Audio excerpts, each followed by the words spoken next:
Hello, friends. Story Peddler here. We return to Number the Stars by Lois Lowry, and we begin reading with Chapter 17, our final chapter. It is entitled, All This Long Time. The war would end. Uncle Henrik had said that, and it was true. The war ended almost 2 long years later. Annemarie was 12. Church bells rang all over Copenhagen early that May evening. The Danish flag was raised everywhere. People stood in the streets and wept as they sang the national anthem of Denmark.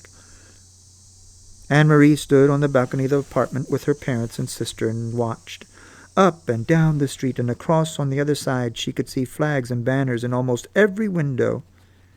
She knew that many of those apartments were empty. For nearly 2 years now, neighbors had tended the plants and dusted the furniture and polished the candlesticks for the Jews who had fled. Her mother had done so for the Rosens. It is what friends do, Mama had said. Now neighbors had entered each unoccupied waiting apartment, opened a window, and hung a symbol of freedom there. This evening, Mrs. Johansson's face was wet with tears. Kirsty, waving a small flag, sang. Her blue eyes were bright. Even Kirsty was growing up. No longer was she a light-hearted chatterbox of a child. Now she was taller, more serious, and very thin. She looked like the pictures of Lise at 7 in the old album.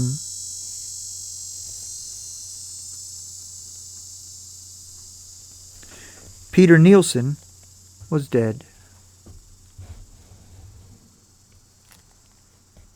It was a painful fact to recall on this day, when there was so much joy in Denmark, but Annemarie forced herself to think of her red-headed almost brother and how devastating the day was when they received the news that Peter had been captured and executed by the Germans in the public square of Revangen in Copenhagen.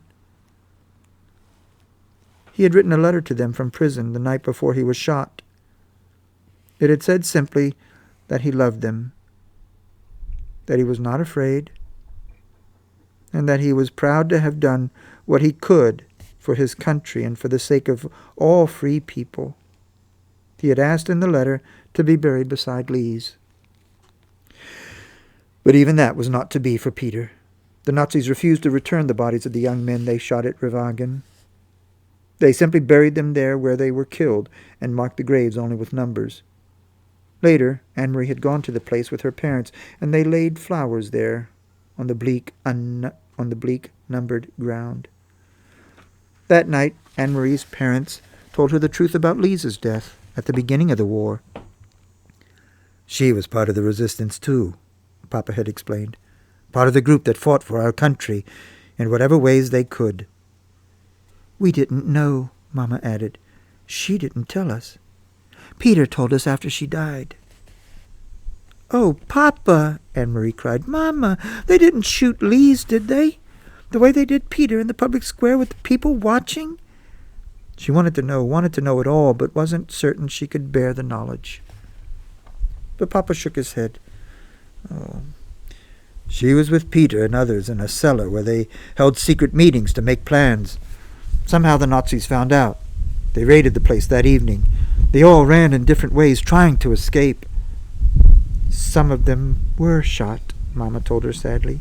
Peter was shot in the arm. Do you remember that Peter's arm was bandaged in a sling at Lisa's funeral? He wore a coat over it so that no one would notice, and a hat to hide his red hair. The Nazis were looking for him. Annemarie didn't remember. She hadn't noticed.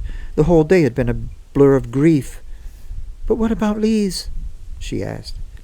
If she wasn't shot, what happened? From the military car they saw her running and simply ran her down. So it was true what you said, that she was hit by a car? It was true, Papa told her. They were all so young, Mama said, shaking her head. She blinked, closed her eyes for a moment, and took a long, deep breath. So very, very young, with so much hope. Now remembering Lise, Annemarie looked from the balcony down into the street.